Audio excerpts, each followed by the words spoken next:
Namaste, everybody. How are you? Hello from India. And today, I'm going to give you a little time to settle in. I have two things I want to talk to you about before we do our meditation. And I also have a surprise for you that we'll talk about at the very end.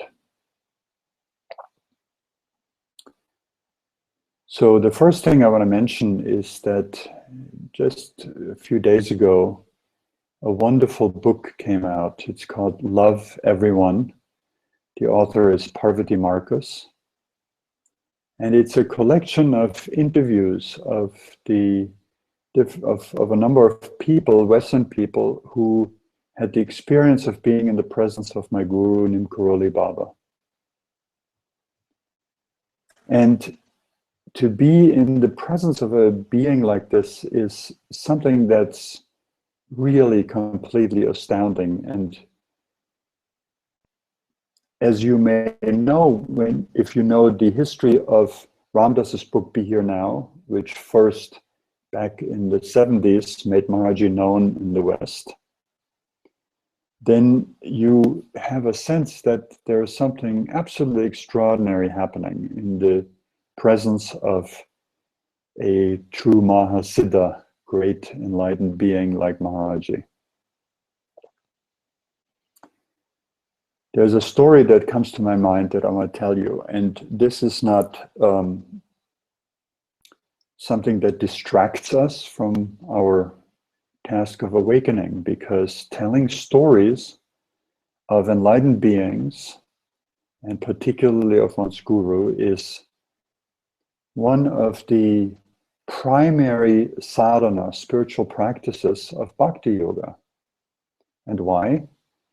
Because these stories bring something alive inside of us that is otherwise dormant.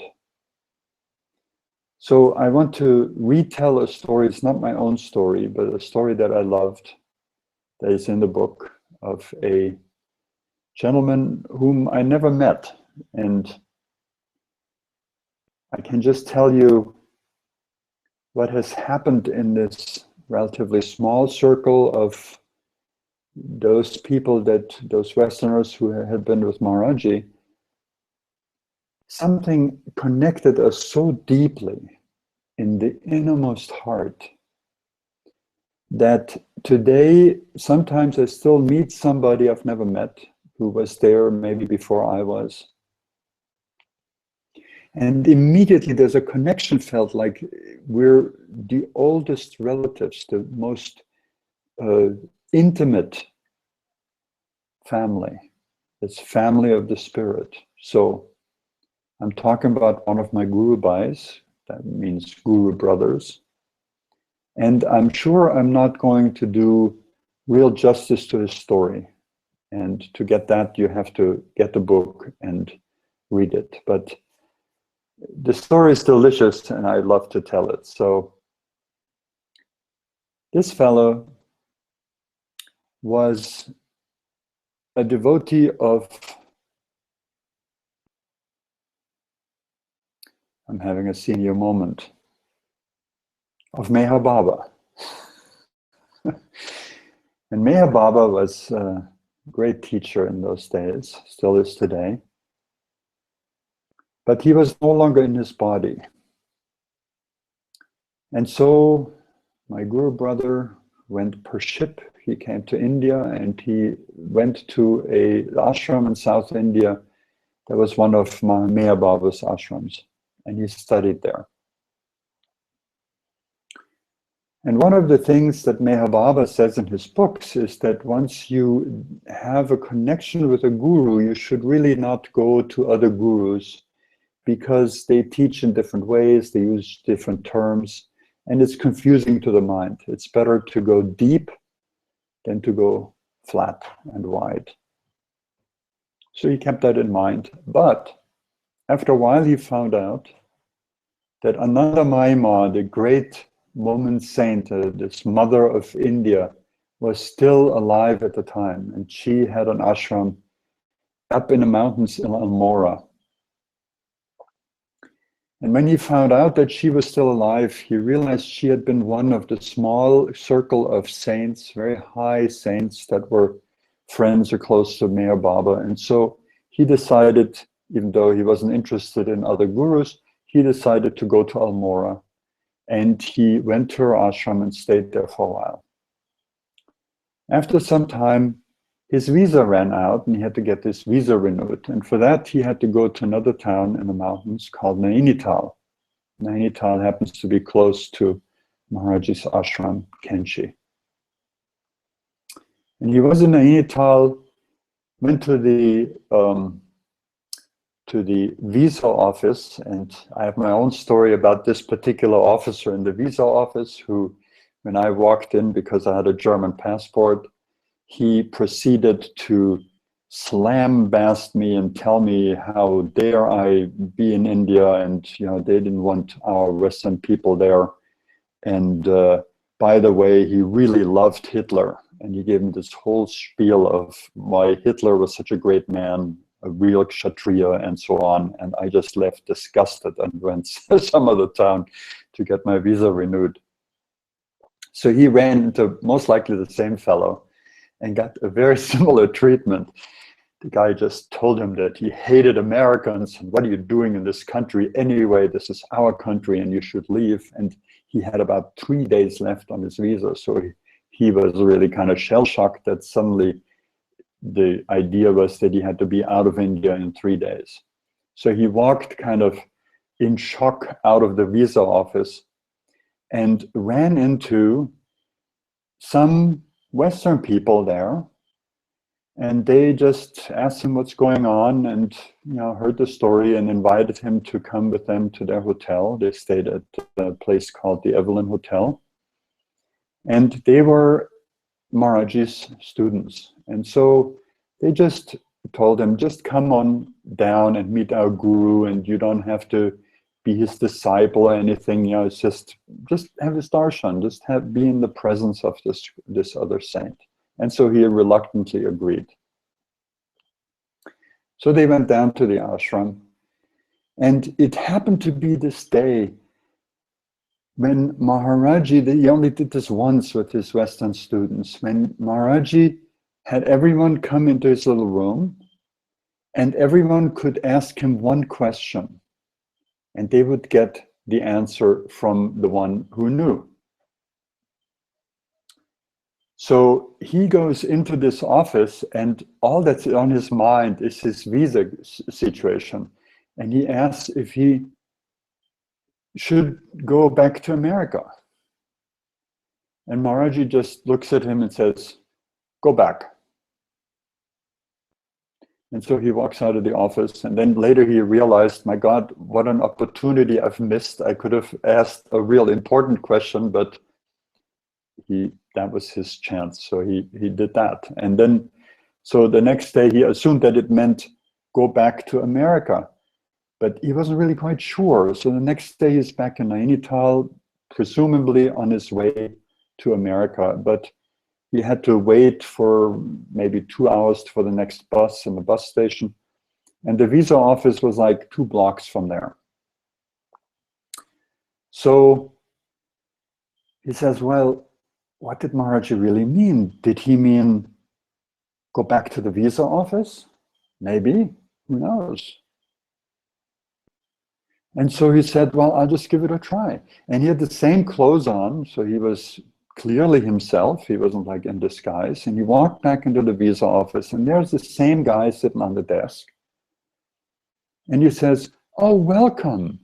Oh, please have a seat. Would you like some chai? Here's a bidi. They ended up having this wonderful time, and the man told him how much he loves Americans.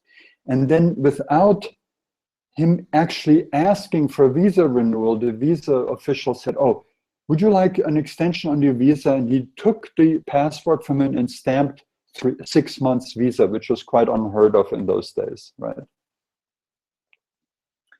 So he was shocked and ended up somehow the next day again in the ashram. And so something else happened. When you walk into the ashram, there's a little temple, and you have to turn a corner, And then there's a courtyard, and on the other side of the courtyard is a little porch, and Maharajji sat there on that little porch about maybe, I don't know, 30, 40 yards away. And as he's turning the corner by this temple, he remembered there was a section in one of Meher Baba's books where Meher Baba wrote that at any time there are 5 fully enlightened beings on this planet who kind of keep the rest of us from going completely crazy. And this thought came into his mind, I wonder if Maharajji is one of those 5 beings. And he's turning the corner as he's walking, and over there, 40 yards away, Maharajji stops his conversation that he is going and looks up and looks at him and goes like this.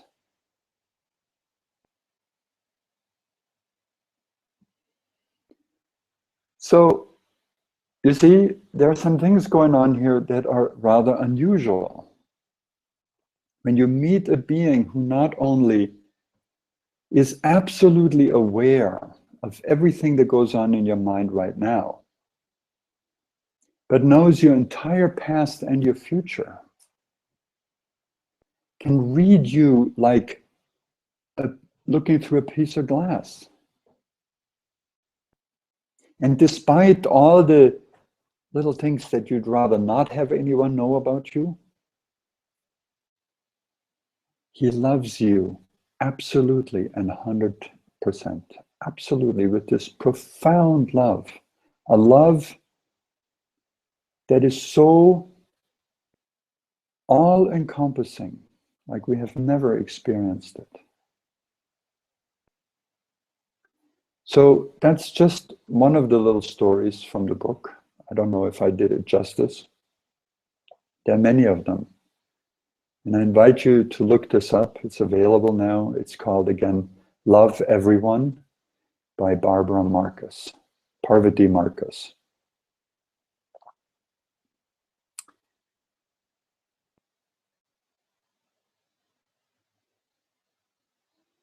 So let's settle down a little bit. And what we're doing with heart sourcing is, of course, looking for that same Satguru. But we're not looking for him in an outer form. We're looking for him in his inner form, which is our deepest core. This is the true form of the Guru, the Hridayam, the innermost core of the heart. And it is Maharajji's gift to us that in this day we have found a way to directly attune ourselves to this infinite source of love. Something that has been known by evolved mystical sages and saints for thousands of years. But it has never become a practical knowledge that the people could use. And this is the case now. We can slip through the cracks of all the armoring that we have built around our heart, all the ways we defend, all the ways we are habituated to feel separate from each other, from life, from God. This armoring is not complete. And so we can slip through the cracks and touch on that place inside of us. At first, just with imagery. Anyone can do that. But then as that imagery, that intention to find that deep source of love and wisdom grows in us, it becomes actual experience. It becomes feelings. It becomes a sense of peace and stillness, and a profound nurturing radiance arises from the heart.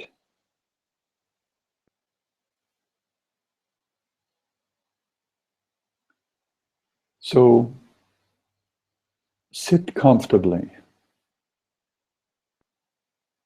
and being physically still in your body is a key, because whenever we move, we distract the mind again. And also know that the mind is naturally distracted, so that's not something we have to suppress, because we cannot. But we can at moments transcend it. So if the mind tells its story, just let it tell its story. But bring your attention deeper into the heart.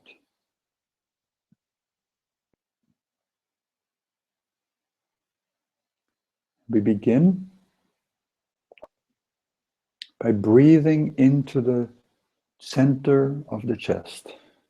We're not working here with the heart chakra. We're working with something much deeper, the hridayam, the true source of origin of our being and of the world. So bring your attention into the very core of your being. And imagine there a brilliant, wonderful point of light. A point of light that expands in size and becomes like a small sun, radiating effortlessly its light and warmth into all the rest of your being.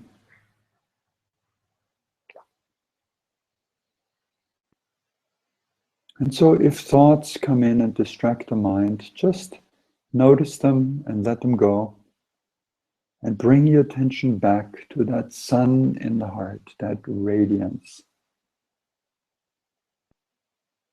And you can help the mind focus in the heart by breathing in and out of the heart. Imagine that the breath flows into that deepest place in your core.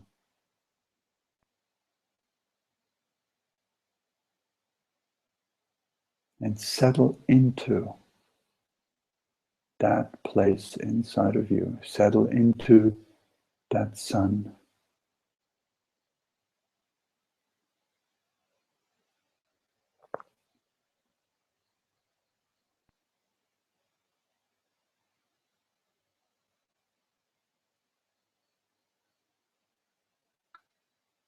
And so I invite you to just stay in that space of the sun and the heart. And let it both radiate from there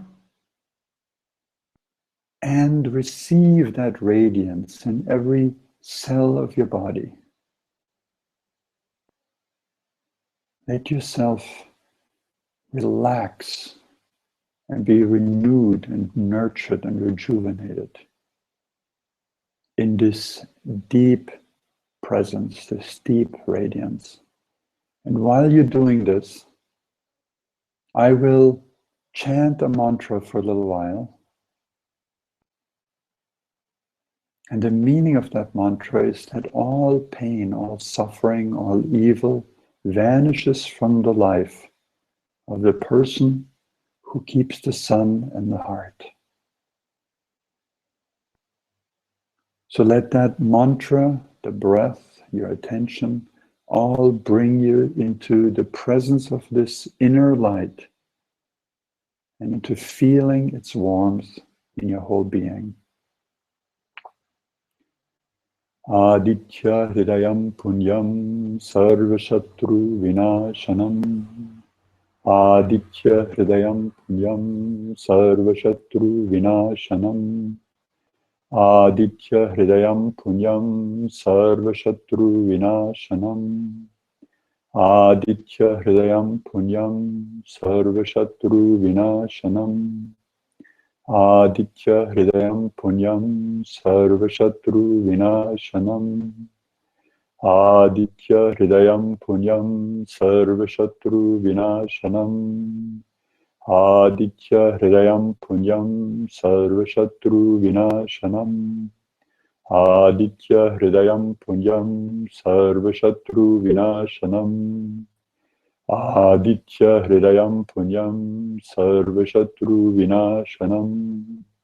Aditya Hridayam Punyam Sarvashatru Vinashanam. Aditya Hridayam Punyam Sarvashatru Vinashanam. Aditya Hridayam Punyam Sarvashatru Vinashanam. Aditya Hridayam Punyam Sarvashatru Vinashanam. Aditya Hridayam Punyam Sarvashatru Vinashanam. Aditya Hridayam Punyam Sarvashatru Vinashanam. Aditya Hridayam Punyam Sarvashatru Vinashanam. Aditya Hridayam Punyam Sarvashatru Vinashanam. Aditya Hridayam Punyam Sarvashatru Vinashanam. Aditya Hridayam Punyam Sarvashatru Vinashanam. Aditya Hridayam Punyam Sarvashatru Vinashanam. Aditya Hridayam Punyam Sarvashatru Vinashanam. Aditya Hridayam Punyam Sarvashatru Vinashanam. Aditya Hridayam Punyam Sarvashatru Vinashanam. Aditya Hridayam Punyam Sarvashatru Vinashanam. Aditya Hridayam Punyam Sarvashatru Vinashanam. Aditya Hridayam Punyam Sarvashatru Vinashanam. Aditya Hridayam Punyam Sarvashatru Vinashanam. Aditya Hridayam Punyam Sarvashatru Vinashanam. Aditya Hridayam Punyam Sarvashatru Vinashanam. Aditya Hridayam Punyam Sarvashatru Vinashanam. Aditya Hridayam Punyam Sarvashatru Vinashanam. Aditya Hridayam Punyam Sarvashatru Vinashanam. Aditya Hridayam Punyam Sarvashatru Vinashanam. Aditya Hridayam Punyam Sarvashatru Vinashanam. Aditya Hridayam Punyam Sarvashatru Vinashanam. Aditya Hridayam Punyam Sarvashatru Vinashanam. Aditya Hridayam Punyam Sarvashatru Vinashanam. Aditya Hridayam Punyam Sarvashatru Vinashanam.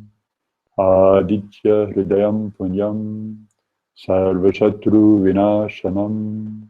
Aditya Hridayam Punyam Sarvashatru Vinashanam. Aditya Hridayam Punyam Sarvashatru Vinashanam. Aditya Hridayam Punyam Sarvashatru Vinashanam. Aditya Hridayam Punyam Sarvashatru Vinashanam. Aditya Hridayam Punyam Sarvashatru Vinashanam. Aditya Hridayam Punyam Sarvashatru Vinashanam. Aditya Hridayam Punyam Sarvashatru Vinashanam.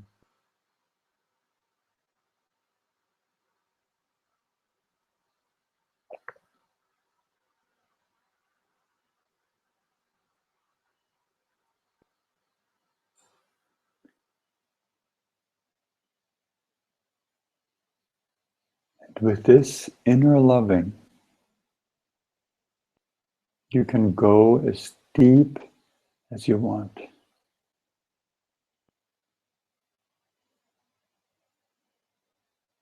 Here, for once, it is absolutely safe to open your heart.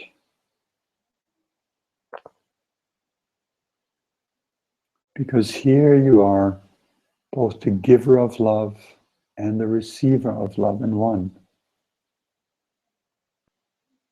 You are the lover and the beloved. And you are the love itself.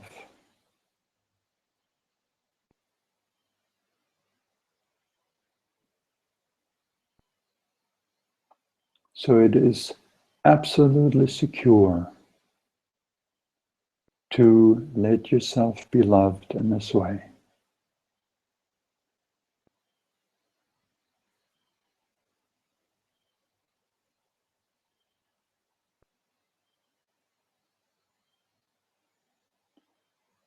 And I invite you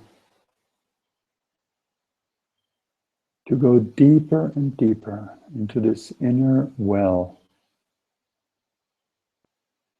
this unlimited source of love and grace in you.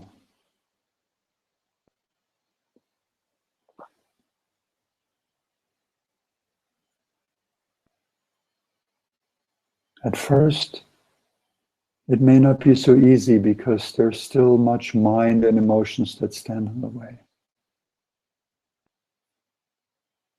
But you can remove them. We show you how. You can remove them rather quickly. Yes, it takes some work.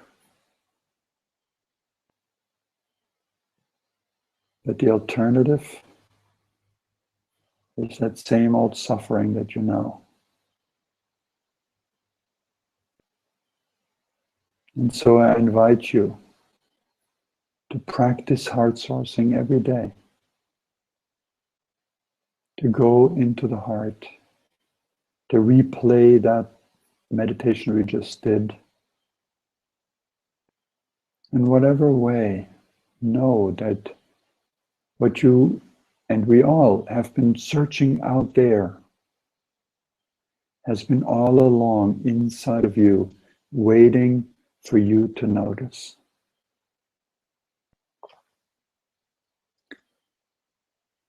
Let your being be healed, especially in this time. Last week we spoke about terrorism, which just had happened again. In these times of anxiety,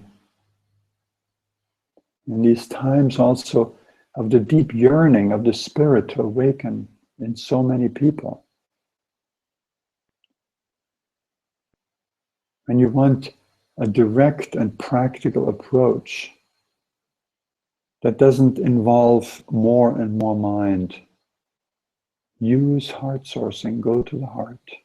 And you can combine that with any belief system, any path, any tradition you follow.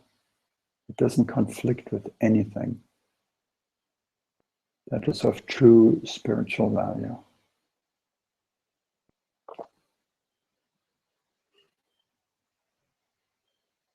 There is such enormous suffering in the world that is completely and absolutely unnecessary. And this suffering stems from our thoughts and beliefs.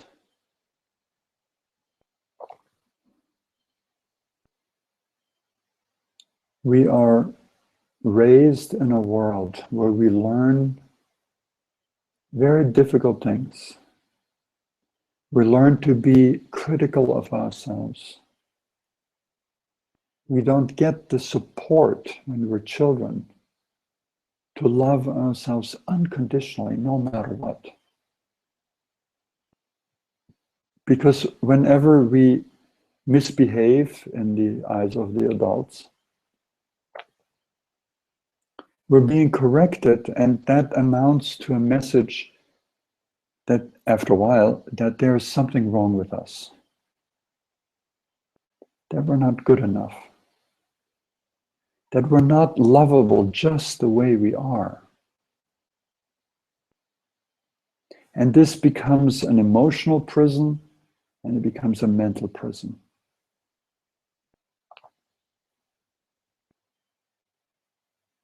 And it comes out in thoughts of, I'm not good enough. People don't understand me. I have to fight for my rights and for my way. Thousands of stressful thoughts. Then they creep into the social network that we live in. And we see it reflected back from people. Oh, they think I'm not good enough. They think I'm too fat. They believe that I'm not capable, and on and on and on. You know, think what the essence or the result of that kind of thinking is. Imagine yourself ahead of a task, and the thought comes into your mind, I can't do it.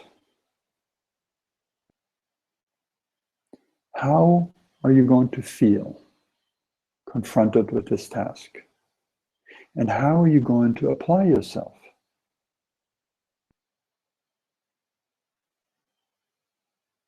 It will be at best very difficult for you to complete this task, and most likely, even if you do, you still feel some doubt in your performance and therefore in the value of your being, because that's how thinking goes.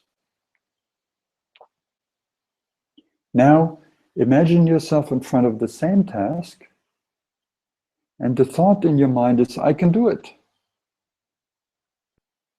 And sense that emotional atmosphere inside of you, and how you would then apply yourself to this task, and what the outcome will be. Even if you can't do it quite right, you just simply ask somebody else for help and you get it done.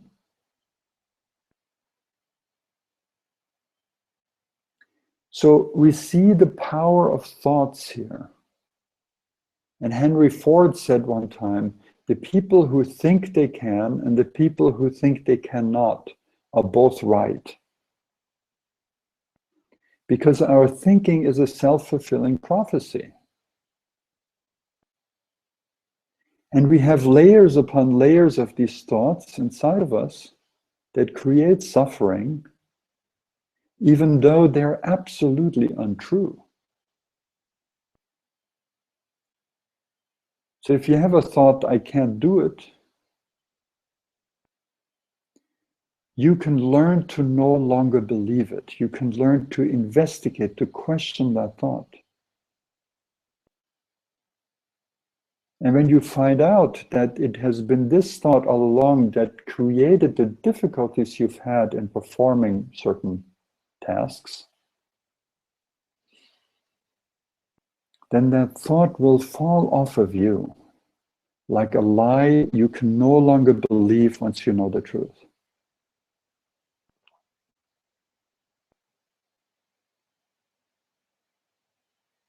Now, this is a very simple example,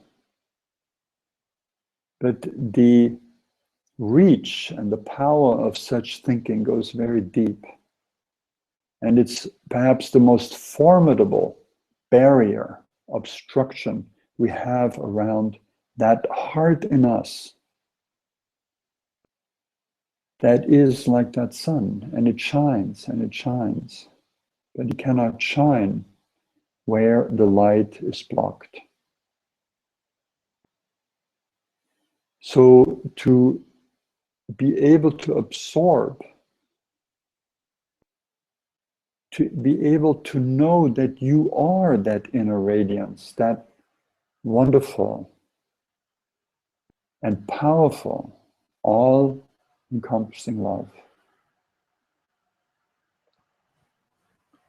We need to remove these layers of obstructions, and then eventually we can live in this inner presence of love all the time. And now, for a moment, just imagine yourself able to live in a perpetual awareness of self-love all the time. Imagine what your life would be like. And how that would benefit not only you, but everyone who comes in contact with you. Because suddenly there's something radiant in you. Something deeply peaceful and secure. Would you like that?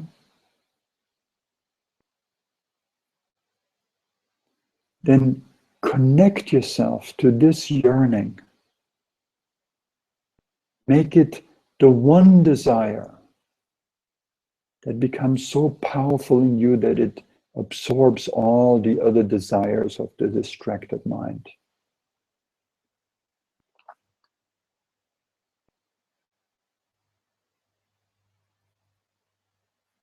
And only you can stand in the way of that, and only you can achieve this inner wholeness, this oneness with yourself, and then as a result, this oneness with all things.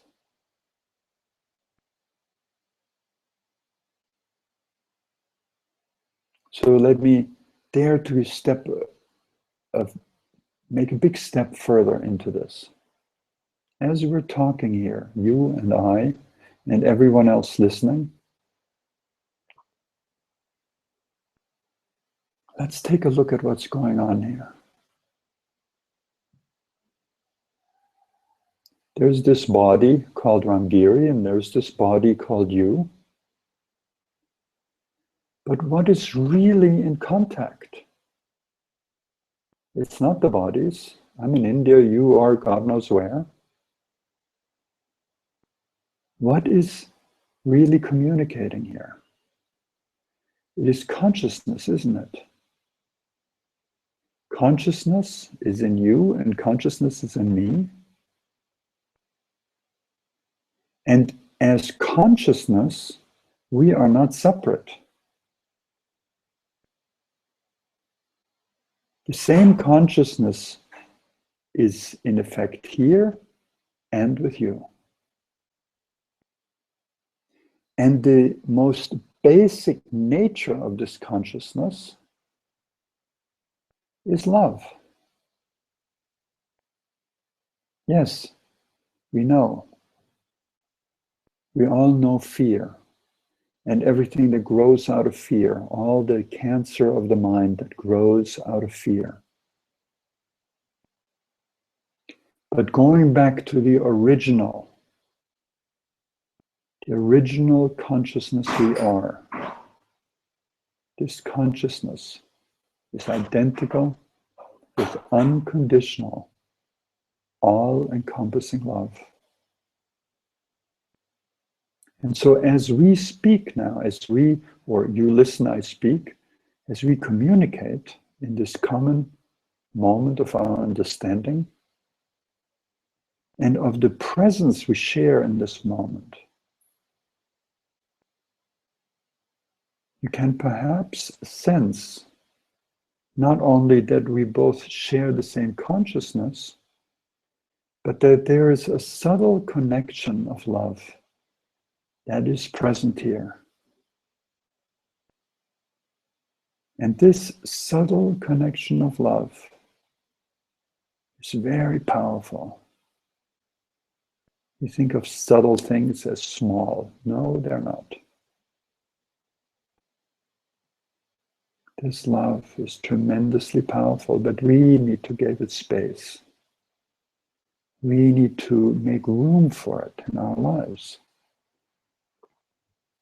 And this is best done by finding it again and again in the depth of our being, where it is always present and waiting.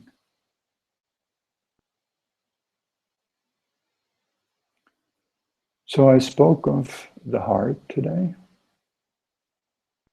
and I spoke of the ability we have to clear the mind quickly and decisively. Because when you have a stressful thought and you learn to question that thought, to find out what is actually the truth about this, then you will see that this thought was never true in the first place. Now, this may sound very theoretical, and I do not ask you to believe me or to take my word for it, because that would do nothing for you. I invite you to find out.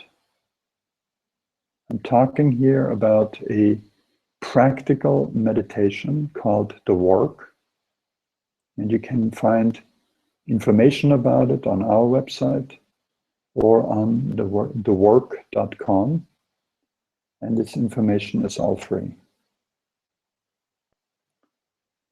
And we can, in the same way, but with a different antidote, free ourselves of the poison of negative emotions.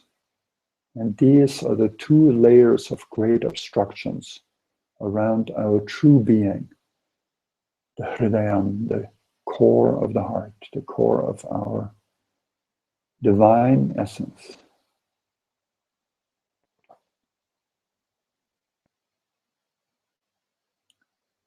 And I said in the beginning that I have a little surprise, so I will spill the beans here. And the surprise is that we are presently planning to organize a retreat for anyone who would like to come to India. And this retreat is going to be different from other yoga retreats or the like, because we will hold that retreat in Kanchi. Kanchi is a small valley in the foothills of the Himalaya, and is where the ashram of our guru is, of Neem Karoli Baba. So especially if you have some kind of connection with him, this may be something for you to consider. This retreat will happen in September of 2016, so we have some time. And the details of that will all be worked out and be available on our website soon.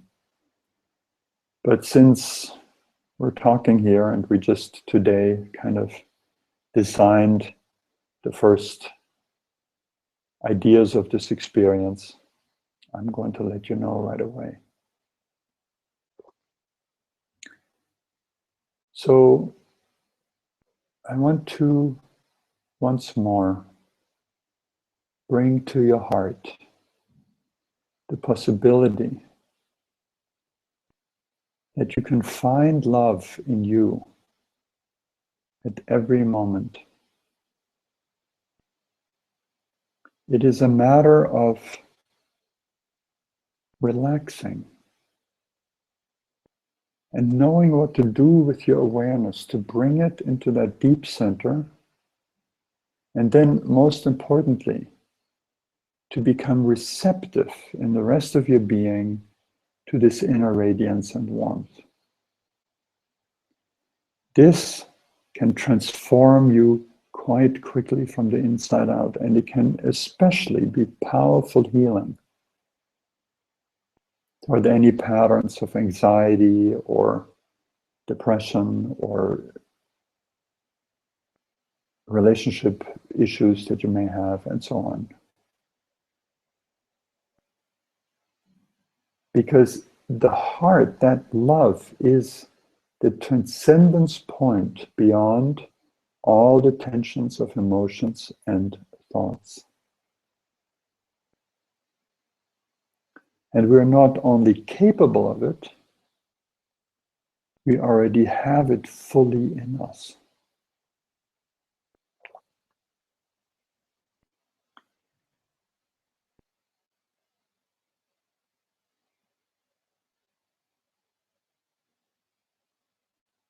So for a moment, again, feel that kind of afterglow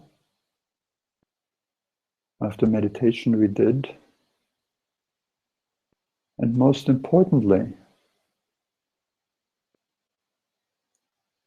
realize your level of commitment to that inner freedom. And whether it's appropriate for you to strengthen that today.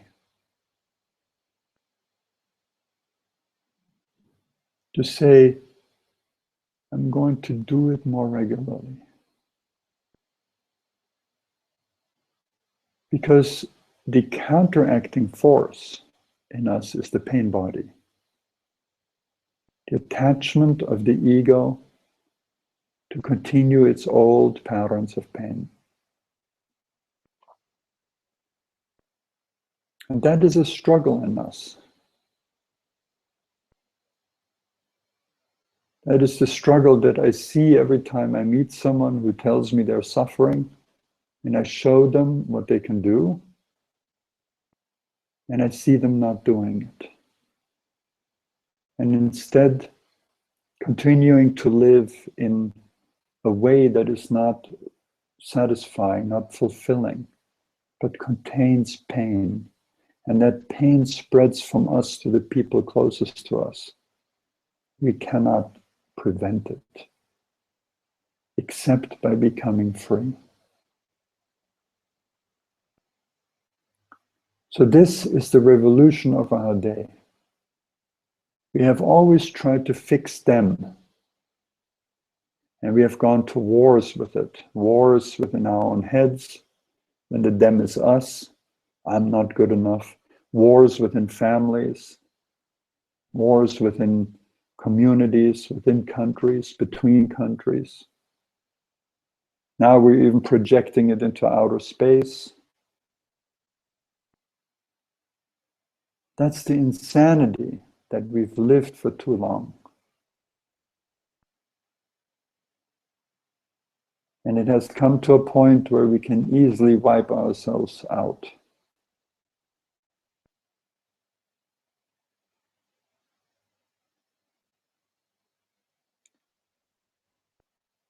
So it is in the hands of every human being now, and in your hands, to change this tradition of madness that we again see rampant on this planet. And we can change it inside of us.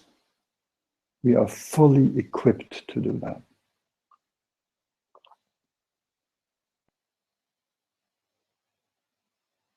We are fully equipped.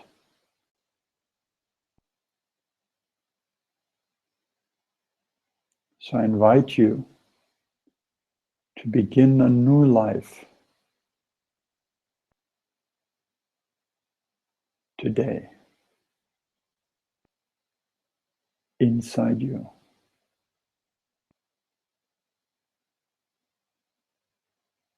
And if you have a desire for love, so much the better. Just know that the first place to find it is in here. And as that grows and transforms you from the inside out, there will be plenty of love that you can find on the outside. But if it isn't here, what do you have to give? So in order to be able to give, you first must take. Take from your own heart. Absorb it. Bask in the glow of that inner light, that inner sun. And come to truly love yourself. And for that, you don't have to change your personality. You simply have to find the love where it is and has always been. And remove the barriers you have built against it.